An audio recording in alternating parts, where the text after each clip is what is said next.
Hey, everybody. Welcome back to Therapist Uncensored. I'm very pleased to bring you a very, I don't want to say old colleague because that dates both of us, but somebody that we've both been in community for a very, very long time, Yeah. James Ochoa, who is going to bring us up to date and even forward in what's the state of the state with adult ADHD. And, really, we're going to take a new slant on it and look ahead, and then put all of this under a neuroscience attachment lens. Mhm. So, welcome, James. We're so happy that you're here. Hi, Sue. Thanks for having me on. I really appreciate that for S- certain. So, can you, just to provide a little context, describe yourself for our audience? Sure. So I am a licensed professional counselor in Austin, Texas. And interesting thing about my career is that 99% of what I have treated has been ADHD for 35 years. It's a strange statement for me to make. It is no longer an ego statement anymore. I've just been inundated, and it wasn't my plan for my career. Um, but I really stumbled upon the conundrums within ADHD early on in 1989 with a child I worked with who was 6 years old, who turned out to have a photographic memory. As I was playing a card sort game with him, it became very clear when he said, I take pictures of the cards because he was winning this card sort game with me, and I'm 27 years old. Um, and then I stumbled on my own diagnosis in 1996 as a part of doing a computerized test that I was using for evaluation. And it just became this discovery, but I kept seeing these dilemmas that wouldn't go away, and kept solving them and kept working with them. And so here I am 35 years later working with it still That's passionately. wonderful. You are definitely, definitely the expert. You also have a book, Focused Forward, Navigating the Storms of Adult ADHD. That'll be linked in the show notes for sure. Hmm. You mentioned that you stumbled onto your diagnosis. That is Hmm. such a common experience. It is. So, as our adult listeners are out there, can you say a little bit more about this notion of stumbling onto an adult diagnosis? Well, what happens for many adults who stumble or suddenly discover it in adulthood is that something has occurred in their life. A career has shifted. They've had a divorce. They had children. Their responsibilities have suddenly layered to where their executive functioning no longer is able to keep up. And so suddenly they find themselves behind the curve and it doesn't make sense to them. And so they seek help with therapy or understanding supplements or exercise, but nothing really takes away this sense that something's off base. I'm not quite reaching the potential I should be able to reach. And so many of my adults who come to me for diagnosis are a little bit like, I have looked everywhere else in my life, and this nothing makes more sense to me than this. Now, an adult diagnosis, um, it needs to go back into childhood, right? This is a neurological, developmental, genetic issue, so it's not something that occurs spontaneously in adulthood. And so all of my diagnostics are very interactive and educational. And so I'm going back through someone's life history, as I say, looking for pattern matching, the things that haven't gone away, that don't have explanation in other psychological or other circumstantial realms. Um, but that big piece of it, stumbling upon this, many adults, they're shocked to learn this, but it begins to put together things in their life in a way they hadn't made sense of before. And you referenced the ideas of attachment theory earlier. It's like their attachment to themselves has always been not severed, but clouded, or something was always seemed to be off with it. And when they receive a diagnosis or they go through an evaluation and it's an accurate diagnosis, um, then suddenly there's these lights that turn on. There are uncertainties that suddenly start to get filled in at a level that begin to connect you to yourself in a different way and a different way to understand it. Now, I will say in the adult ADHD diagnostic world, um, one of the biggest challenges around that is that many adults have attention issues from different circumstances or reasons that don't have anything to do with ADHD. Yeah, I was going to ask you about that. What about this notion that ADHD is a fad or a trend or Right. overdiagnosed? Well, and so it has come and gone in trends that have been around mood disorders or memory problems or other things in our psychological world, as you and I would know. Um, but the fact that everyone has attention problems from time to time, career, sleep, children, being overworked, can cause problems with COVID, executive function. post COVID, COVID. oh my Yeah. gosh, Hmm. huge post-COVID issues. Um, and we had a big uptick in diagnosis around COVID, and some of that could have been the stress involved. Some of it more people were reaching for help. There were more services available for diagnostic measures. A lot of things that really raised that. But, we think about 3 to 5% of the world's population, that's the terms or the gauge I use conservatively, have this neurological mindset, condition, genetics. We still only think of maybe 20% of those who actually have it know it. They're diagnosed with it. They do something about it. So what are the others? The others are they think it's a character issue. They go through life very disheveled. They create systems that support themselves really well. They don't really understand why, but they do it. And so it is a complicated space, particularly in the adult realm for ADHD. Yeah, I'm just I'm kind of laughing as you're saying like how that they accommodate Hmm. I'm thinking of my caseload who has accommodated me. I'm very well known through my clients for I'm basically considered calendar impaired. So if you have a recurring appointment on my thing, we will have no problem. I am 100% there. Hmm.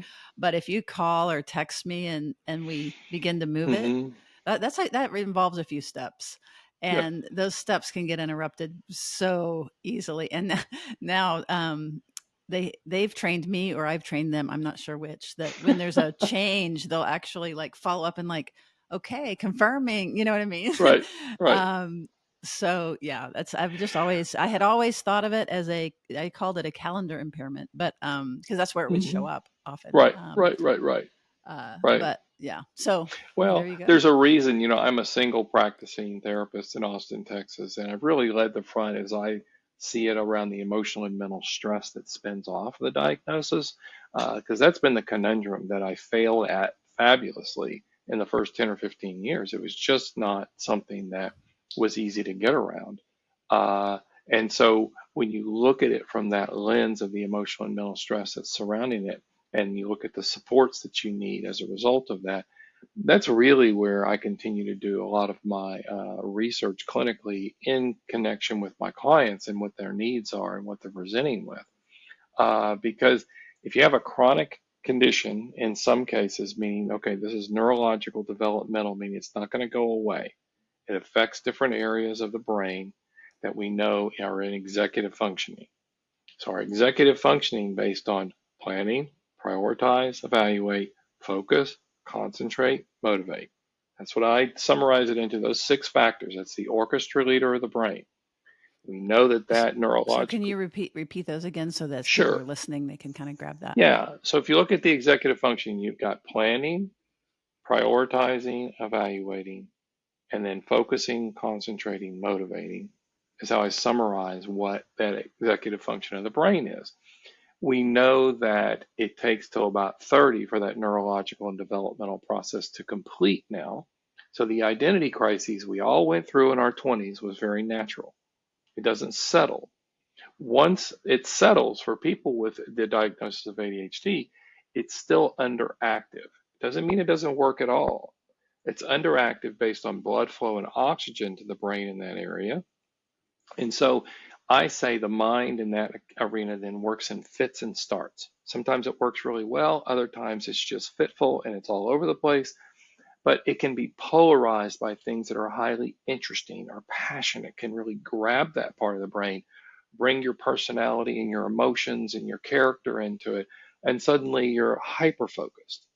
And so, in many ways, we think about the attention related issues, Sue, and the neurology of the mind as being they're just not well governed. Okay. They're not well adjusted. And so you could work in fits and starts. We also know it affects the memory aspects of the mind based on active working memory being interrupted. So you literally use the chemistry of dopamine there that you lose in midstream. So I'm going from one room to the next and I forget what I was doing because it just dropped out. Okay, so you have to use workarounds. Okay, medications can help. I still only see medication about as 10 to 15% of the intervention because you have so much to learn strategically, educationally, developmentally to manage the diagnosis. When I was seeing something that medication, and this is like super superficially reading a headline, so Hmm. you're the expert, you can tell us, um, that medication in children, that there's some very positive studies related to it Hmm. helping the Hmm. development, Yeah, right. cognitive development. Yeah, that which Well, was surprising. well, what happens there is that one way we talk about it in the field is that it's eyeglasses for the mind. Okay, so if you've needed glasses, I wear contacts. Without my contacts, I'm legally blind. Okay, if you can't focus hard enough, if you're blurry vision to get something clear, medications helps to clarify that thinking process, helps to activate that executive functioning to a degree. Does not take it all away. This is not panacea as we're talking about. And these are significant medications that have to be managed and understood well because, as the press would put out there, you're easily abusable. They're hard, but from a child's point of view, early on, it's helping their brain to stay in a space where they can learn, where they can develop strategies and understand who they are and how things are developing in their life. So it gives them that ability to evaluate and think out of things a little bit more. And what about subtypes of ADHD? So I stay in the arena that there are three main subtypes we diagnose. We have hyperactive, impulsive, inattentive, and combined types. Out of that 3 to 5%, as I talked about, as I understand it, it's about 85% is a combined type. It's both hyperactive, impulsive, and inattentive. 10% of that diagnostic pool is inattentive, which is just problems with focusing, concentrating, and motivating. So someone looks like they're paying attention. They don't have the behavioral disruption of the hyperactive impulsive aspect of this. But internally, they're completely distracted or getting pulled off. For them, for the inattentive type, it makes an enormously difficult emotional and mental space because they're feeling something inside that other people outside may not see. Okay. And so someone says, well, you look like you're paying attention. And they're like, well, I don't feel like it inside. And so you get these really juxtaposed positions on the inattentive spectrum that really creates an uptick in the emotional and mental stress, as I talked about earlier already, just based on what the condition is. And then the final type you have is a hyperactive impulsive, where they don't have any challenge with focusing and concentrating. In fact, hyper focusing or really dialing in to a point of a detriment for too long can be a challenge for them. As I write about in Focus Forward, actually, my oldest son, who is to me a rock star in New York City, in Brooklyn, working in the computer science area, has a hyperactive impulsive type. And I talk about that in the book that he's a Mensa level IQ, went to Georgia Tech, great, great person, incredible skill sets, but very driven in his life. He has to really keep tabs on how many projects he has going because he can run himself over and others if he's not careful in that hyperdrive. And so because it's 5% of the diagnostic pool, it's a very rare condition. I do see it in my practice from time to time. But many of those individuals just look like they have 3 or 4 times the amount of energy of anyone else. And they really can run themselves over, like I said, if they don't know how to manage it. Mhm. So you have hyperactive impulsive, you have inattentive, and you have a combined type. And the diagnostics, you go through the diagnostics and look at you. The genetics you're born with are pretty much what you stay with unless there's been serious emotional challenges of really high, high detriment. There's been a medical issue involved. There's been a head injury.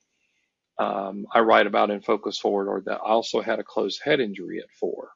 So I had some executive functioning issues. I still do. I'm very sensitive to frustration and stress in my life. That's on top of my ADHD combined type, which is in a pretty severe case.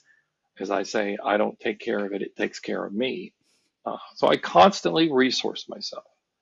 You were talking about kind of what's the future, what's the forward piece. I wrote Focus Forward 8 years ago. All the work and research I've done really since then has been about resourcing. How do we counterbalance the mental and emotional stress of chaos, disorganization, impulsivity, not finishing things, wondering if we're ever going to reach our potential? That's ad nauseum. I call it the emotional distress syndrome of ADHD. And I highlight that well in my first book, Focus Forward. Well, my second book, When the Shiny Wears Off, Navigating the Lifetime Storms of Adult ADD, really is going to be looking at resourcing and how do you take care of yourself in a way that's a long-term measure. Yeah, this is going to be especially important for partners, parents, Hmm. bosses, people Absolutely. that are in close relationships with Yep. people who struggle. Yeah. It really is. Really is. So tell us a little bit then about resourcing. So What have you learned, what have I learned? I'm learning that it's a constant add-on position. I mean, I'm adding to resources in my life that I can use. One of the real conundrums within the ADHD spectrum in dealing with the diagnosis is something called being consistently inconsistent. Something works for a while and then it's not interesting to me. It falls off my schedule. I don't remember it, but I'm constantly kind of resetting or having to redo. Well, one thing on the adult ADD spectrum is just to normalize that.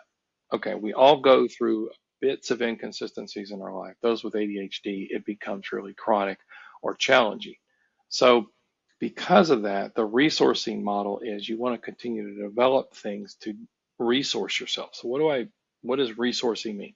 Things that feel nurturing, things that feel calming, things that feel containing to me, things that kind of help me center and stay focused. like what? Uh, What are some so, examples?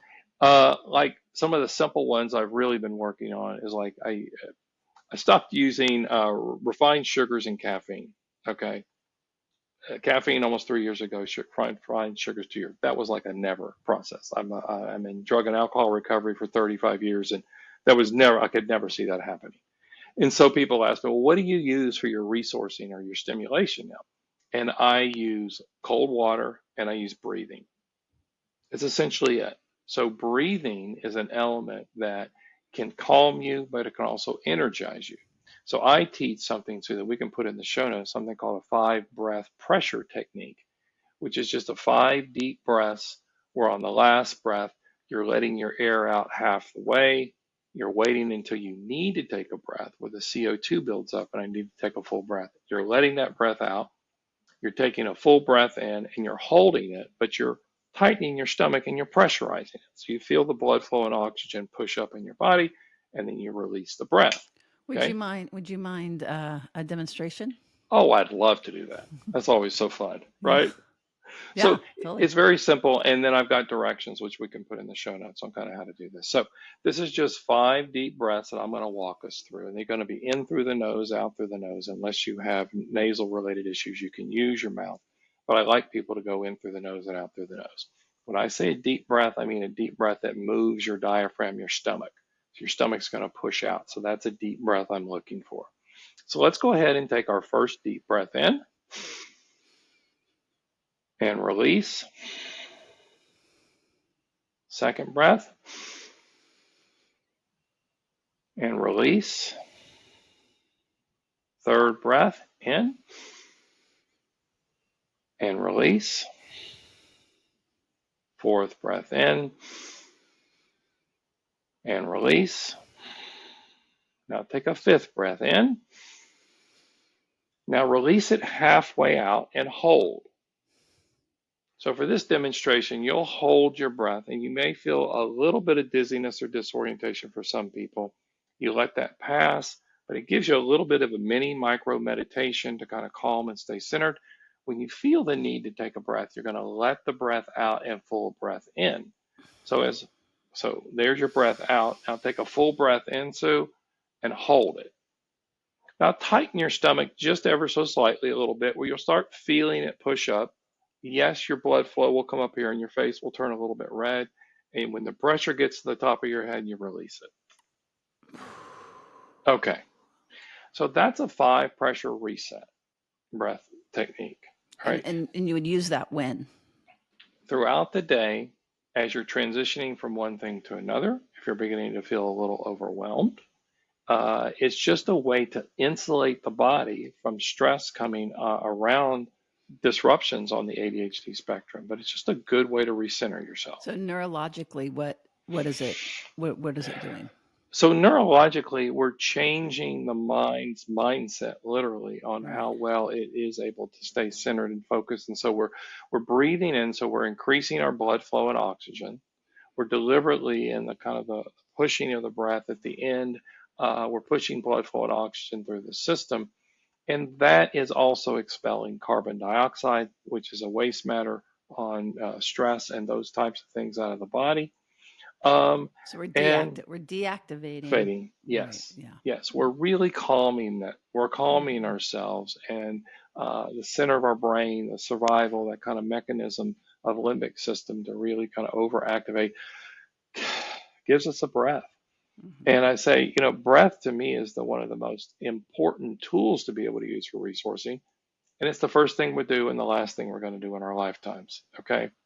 And it's the only autonomic system in the body that we can deliberately take control over like that for a short period of time. But it's a very simple technique. So when we talk about resourcing, something as simple as that.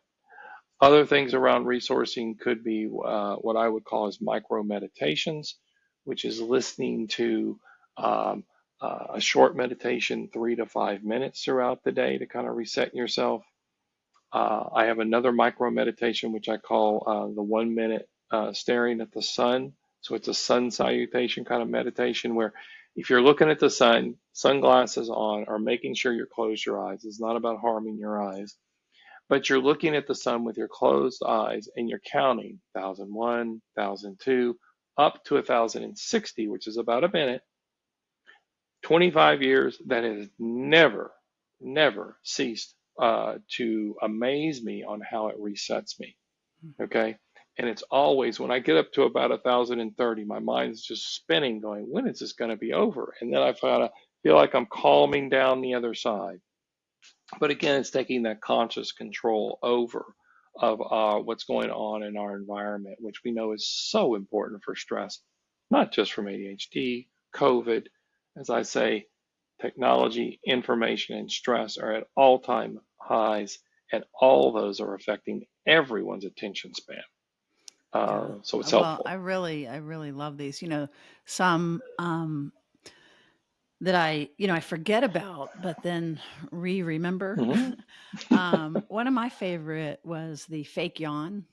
Mm. Oh, yes. That as both a breath technique, but also is as powerful as a mini meditation, Yes.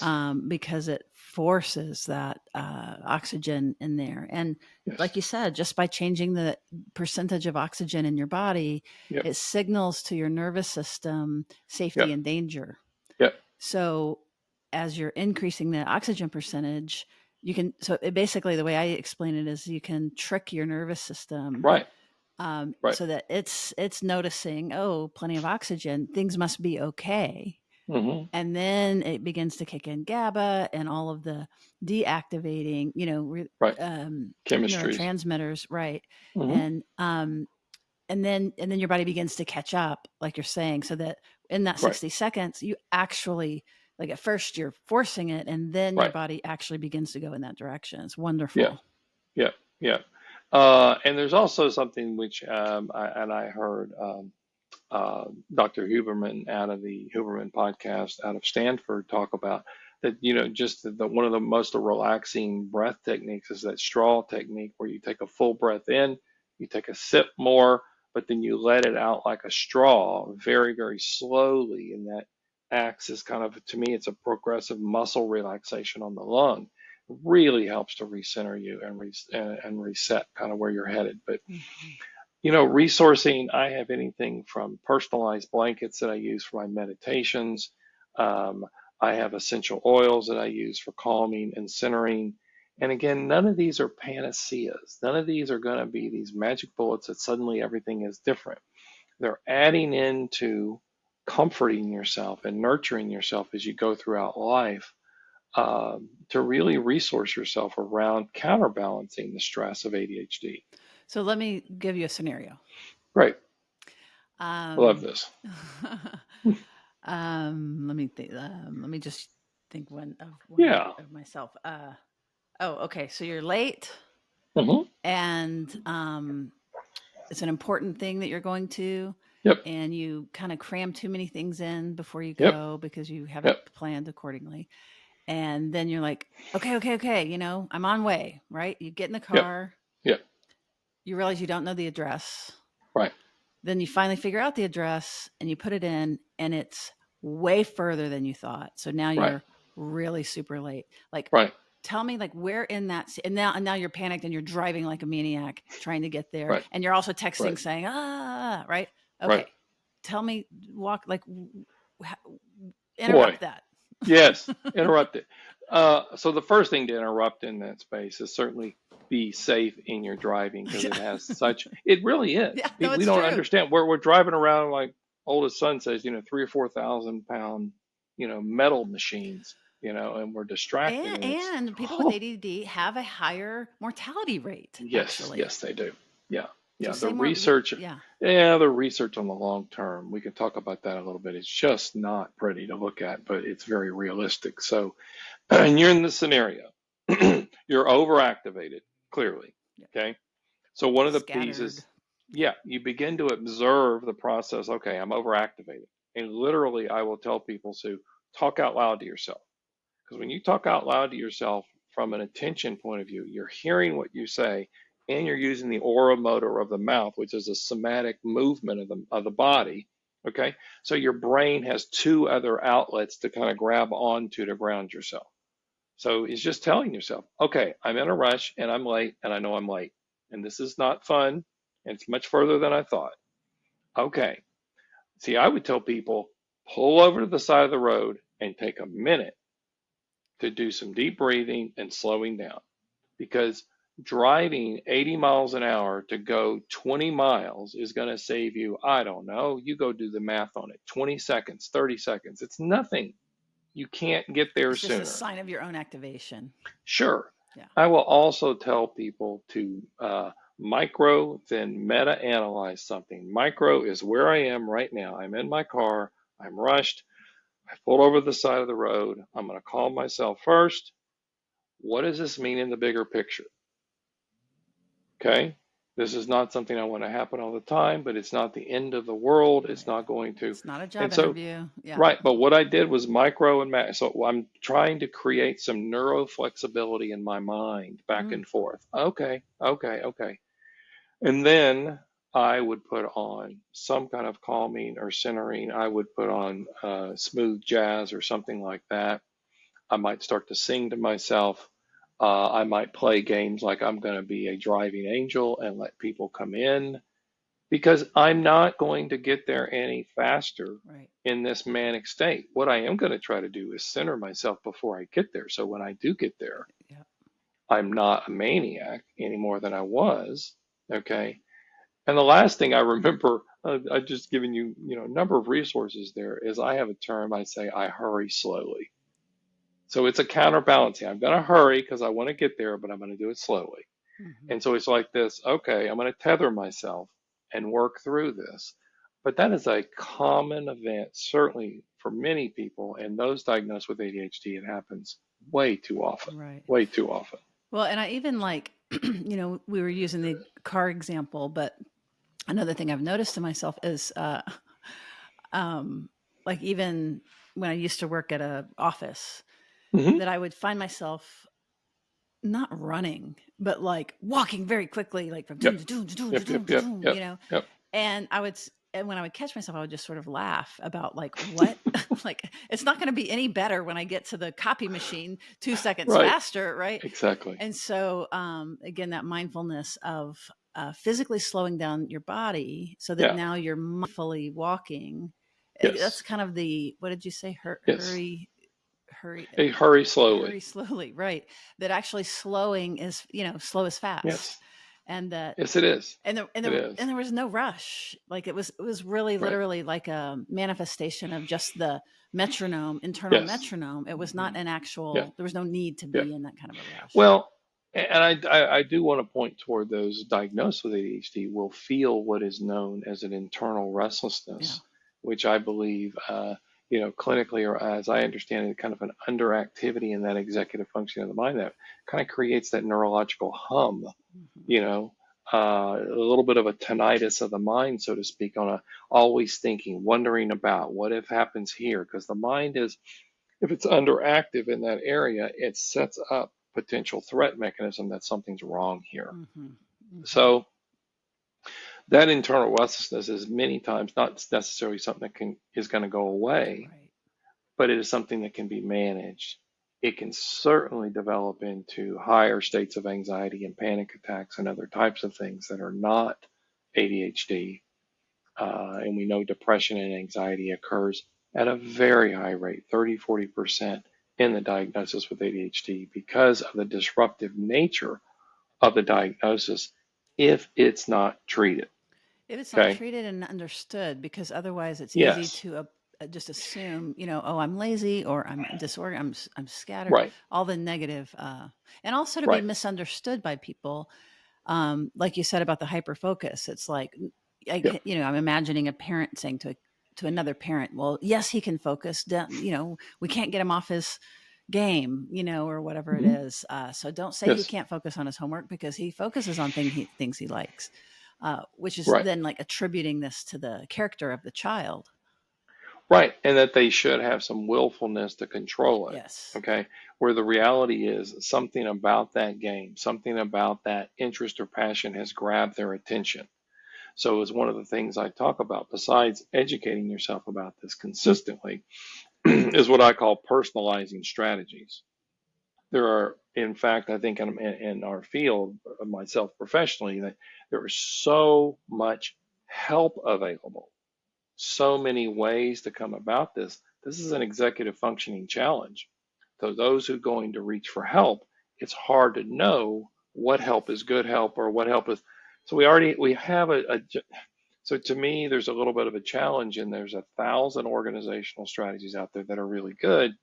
How do you personalize those in a way that are meaningful to you?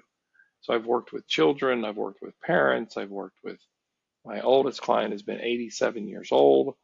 I mean, this does not go away. So educating, personalizing strategies, mindfulness is a big piece of this, and resourcing is the other main aspect of this that we're obviously talking a lot about here today. And I really love the compassion that you're bringing, Yeah, and kind of seeing the person as a whole person. I want to also go back just for a minute, and let's bring in the people close to them. sure. And can you speak to them for a few minutes here around just ways to think about this, Hmm. common trouble that people get in? Yep, Yeah. yep, yep. So, when I talk about treating this, like I'm doing a webinar series on an ongoing basis. I'm in my sixth season for what's called ADHD Town Hall. I'm also doing an all-day training in October here in Austin on the 19th. Um, and in those trainings, in those setups, I bring in people diagnosed, people who treat it, and people who live around it. And what you're talking about here is the people who live around it. And in living around it, you feel the reverberations of it. And when this is a genetic issue that can be passed on at hair color, height, and weight, it's very inheritable. Now, everyone who has the condition or has the diagnosis or has characteristics, because if you look at the characteristics just on the DSM-5 characteristics, which is our diagnostic manual, right? For ADHD, there's 18 characteristics. Well, you need 6 out of 9 in either area. There's hyperactive, impulsive, and inattentive, and focus concentration issues. You need 6 out of 9 to be often or very often in your life. So they have to be in disrupting major life areas. Well, if this is a genetic space, someone may have only 2 or 3 characteristics or 2 or 3 symptoms, but there's not enough to diagnose, but it can still interrupt their life. So I bring that up because in family members and in families, it can be passed on, and everyone's going to have a little different version of how they have to manage it. But if you're someone who does not have the diagnosis of ADHD and you're living with those who do, or you're working with those, or you're overseeing those from a boss or a colleague point of view, you really want to think about, okay, things may not make sense to you immediately. They may look irrational, that someone's behavior doesn't match their intention. Okay. And when those things happen, I always encourage family members, bosses, anyone, you've got to increase communication in short term levels. So these little bitty short check ins of like, okay, where are we now? What's your focus points here? So someone providing that from the outside can be very helpful. And I also tell the person diagnosed with it, check in with your boss 2 or 3 times a week for 5 minutes. Just make sure your touch points, because what that does is it's a grounding stone for the attentional part of the mind to kind of know where I'm going. So that higher communication level and staying connected is a key piece. Can I say If one thing about that that I please do. love? That it also then helps the person that has it. Let's say we get behind or something, then Hmm. we feel ashamed, and then we're covering Yes. it up, and then we're Yes. ducking, and then we're ducking the Yes. boss, and then we build a Yes. story. Then we bring in Right. and then we bring in attachment, and then Right. we're bringing our internal working model, and then we create a story about ourselves Right. that can then again snowball. So I love your Correct. suggestion because these Yep. little huddles help Yep. now you're dealing in reality Yep. and versus your gremlins in your mind. Very much so, because those gremlins in the mind happened on assumptions and belief systems and all these patterns around attachment and things that just start to morph themselves. And like with couples, I will tell them create a couples business meeting to where once a week you're sitting down to go through organizationally who's buying food, what projects are coming up, what vacation. It's these things you customize because it's a weighing station. Okay, but I I encourage, told him to go. I told him to get the milk, and yes, I tell him all the time that I want, 1% not fat right, free. not three, I right, tell him all the time, and he just doesn't do it. right. He just doesn't listen. So what about that? Yes, yes. And so the reality is, in that moment, he was not listening and he missed the chemistry of that connection. So Okay. how does he strengthen the memory of that connection? How does that person text themselves? Okay, the information. How do they make it a shiny, interesting kind of piece about the milk that they put a song to, they put a little name to that helps them to remember it. There's a little memory tricks. Um, it's not going to take away the frustration in the moment that it's been forgotten again. My wife and I play this in our 35-year marriage, and she's much better at calmly reminding me, and she will typically remind me about things that are going to affect her or our relationship together. If they're my issues, she might remind me if she remembers or whatever, but she doesn't put that on her plate, and that's important for me to strategize. Well, and it's also Okay. really important for the marriage so that it doesn't turn into kind Oh of a yeah, mothering thing. exactly. Because when you get into that adult parenting child kind of models, Not right? It sexy. just Not sexy. not at all, not at all. In fact, it's very demeaning. And it can really, but it's easy to drop into feeling like if you're the parent, if you're the family member, because you're having to. Well, okay. So what do you do in that situation? It's like yes, they may not have been listening. Asking them, okay, what strategy could you use next time to clarify that? Stop and think about it because they're responsible for that. I still think 95% of the time, if someone else gives you the idea, you're going to resist it or you're going to think, wait a minute, that doesn't fit for me versus saying, okay, here's an idea, just try it. At least be curious about it. That could be helpful. But the reality is the person diagnosed with ADHD is responsible for beginning to strategize in their life, kind of how they manage it. So, what do you do with the frustration if you're a family member? This is the key component if you're living around it. And to me, one of the things you do is you have to take care of yourself. I'm asking those with the diagnosis to resource themselves. Family members have to resource themselves also. So, are they getting away? Are they taking time to themselves? Are they not picking things up, that they're not responsible for because they're worried they're not going to happen? Okay. All these things are components of it, but if you don't take care of yourself, then suddenly what starts to happen is the distress of the condition starts to affect you, and you're having these secondary effects from the ADHD diagnosis rolling over. Okay. Now, the reality is the vast majority of people, okay, everyone with ADHD, they have good hearts. Okay, unless there's character issues going on, there's been severe trauma, or someone's got other issues happening. This is not a meanfully, willfully, I'm just trying to piss you off, so I'm going to forget it again.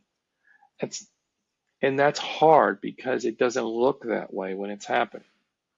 And so having some compassion and frustration tolerance around those interruptive spaces can be helpful for family members. It does not take away the responsibility of the individual to take care of whatever the issue is. I Yeah. want to be clear about that. And I like you highlighting the frustration. Like if we're Hmm. gonna talk to family members, we're gonna talk about frustration because it is frustrating, and you Right. get to be frustrated, and it is frustrating, and I mean, the person who has it is frustrated, frustrated with Yes, themselves too. very much Yeah. so. Well, exactly. And so this is where we can move toward the compassion, the empathy spectrum. Okay. People with attention issues many times are working very hard internally to manage things. Nobody wants to forget things. Nobody wants to stay disorganized. Okay. Um, and so everyone having compassion and empathy and taking care of themselves and doing things that are fun and kind of releasing and relaxing are critically important. Because when I'm on a very hyperactive impulsive spectrum still. And man, my hyperactivity, I can get things done around here in a lightning speed. And my wife's just like, give him the list and get out of the way. And it's great because, I'll be washing the back of the house this weekend. I washed the front of the house 2 weekends ago. I'm 62 years old. I'm in good shape. I can do those things, but she knows I love doing those kind of things. And so, what is she good at? What am I good at? How do we make a team by having a meeting together to kind of rally the horses and kind of where we are going? So critically important. My wife and I have been doing that kind of couples business meeting probably for about 12 or 14 years on her suggestions of we've got to do something, we've got to get around this. It's done wonders for us. One time we went 3 weeks recently without one, and boy, could we feel it. Hmm. So I suggest them about once a week. These are not emotional tirades to scream about everything. This is where are we? Where are we now, and where do we want to head, and who's responsible for what? It's what we're I after. love it. I love it. And then you don't have to pay for a couples therapist. Well, you certainly couples therapies can be supportive, but Right. it's not playing that I'm just saying it'll role. save you. I'm just motivating folks. It'll save Well, you money.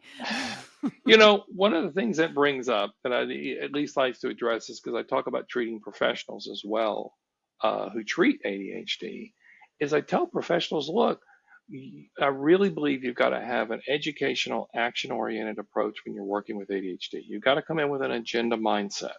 It doesn't mean you have to always be a coach or teaching, but it does mean that it's helpful to help keep your clients on track. I review my notes from the session before with my clients. Here we are on these bullet points. Typically, I see my clients anywhere from like every 2, 3, or 4 weeks because I use this model. And I want to teach them to help themselves. I want them to be a better person by knowing who they are and how they operate. So with therapists, I really want them to engage and not get lost just in the In narrative, the emotional processing. distress of the Yeah, story. that's Oh right. my gosh, it feels good in the Yeah, moment, it's but it doesn't seductive. take you anywhere. It That's doesn't take you anywhere long term. And so interesting. professionals, it is something I treat as well, or teach other professionals how to manage this space of ADHD, and it's critical. It's just really critical. Well, and speaking of that, we've got a lot of professionals that listen, and they listen Hmm. from all over the world. And you offer training that is online training, I I do. believe, right? Yes, So tell yes. us about that, so that if people are their interest is peaked, it's not just professionals that you train too. So yeah, and you mentioned Yeah. it earlier, but say a little more about your offerings. Yep. So I have something for the adult diagnosed with ADHD called the Storm Team, in which it's a 12 video series in which they can go through to learn about different components of ADHD and kind of how to manage it or what to do with it. With professionals, I have something called ADHD Trailblazing, which is how do you help ADHD clients find their pathways? find the trails in their life that are really going to work for them.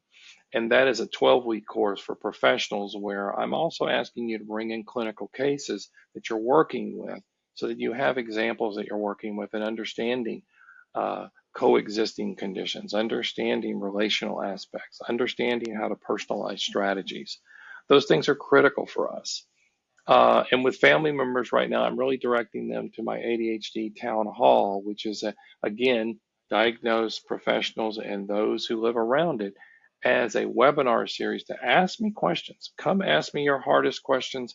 I do these, like I said, I'm doing season 6 this fall. So that means I've been doing it 3 years.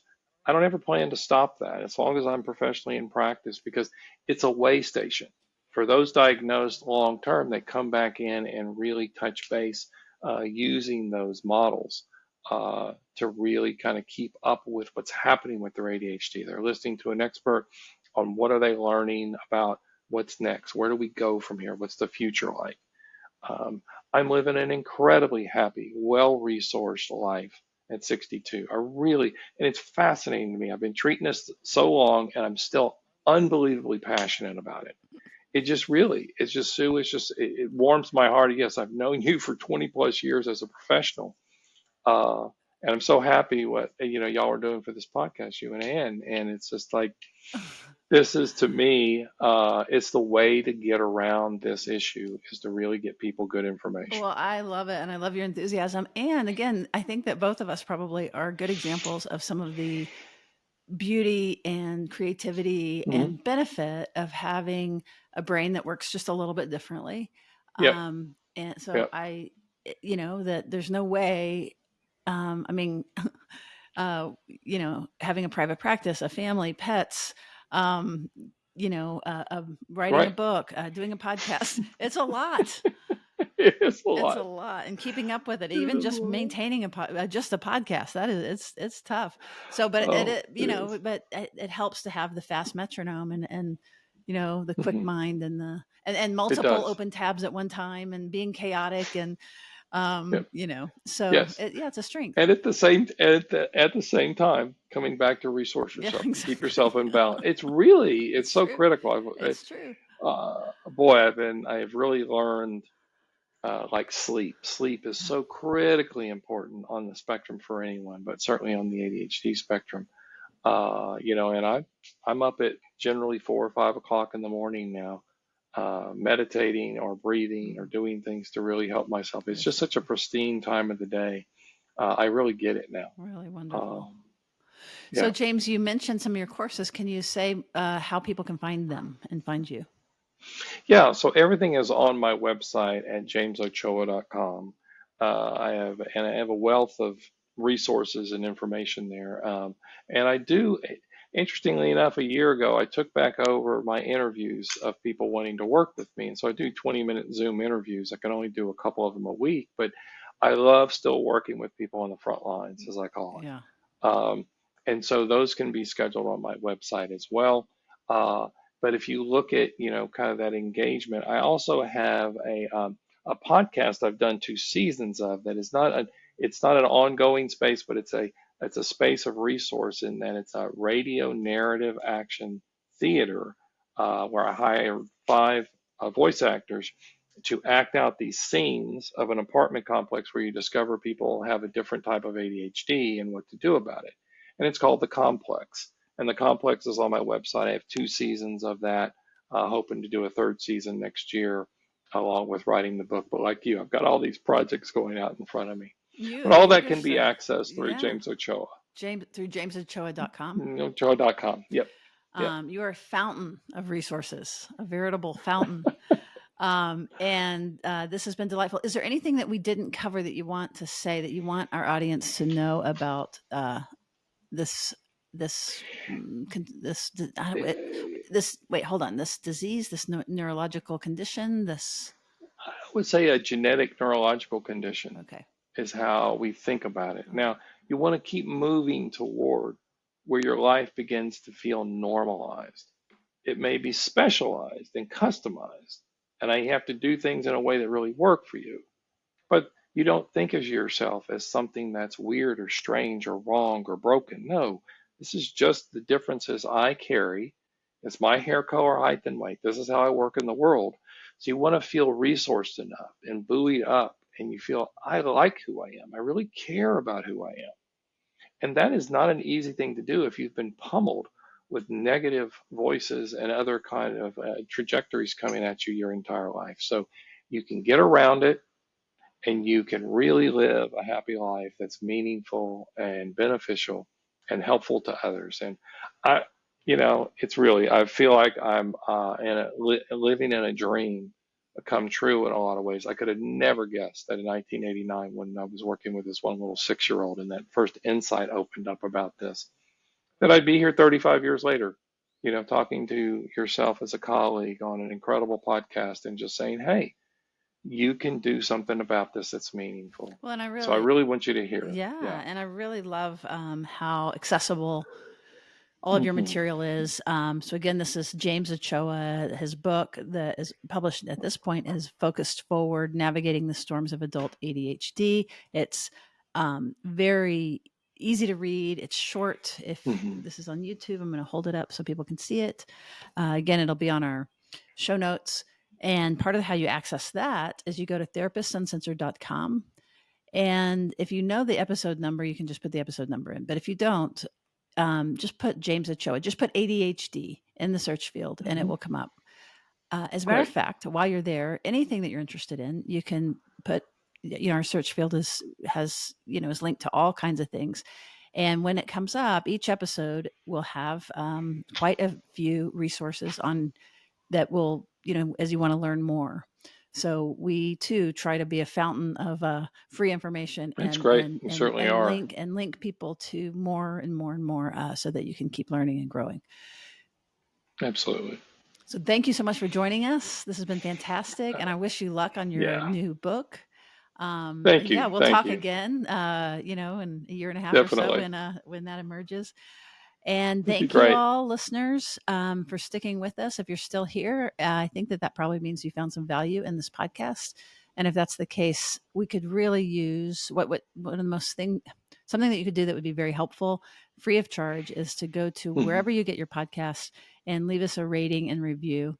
It's the best way to help other people find this treasure trove of all kinds of resources that are in our back catalog. Hmm.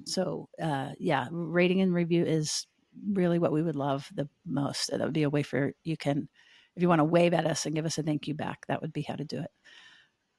Great. All right. Well, thank you, James. Thank you, Sue. I sure appreciate it. Thanks for having me on. It's been a All blast as right. Yeah, always. me too. All right. We'll see you around the bend.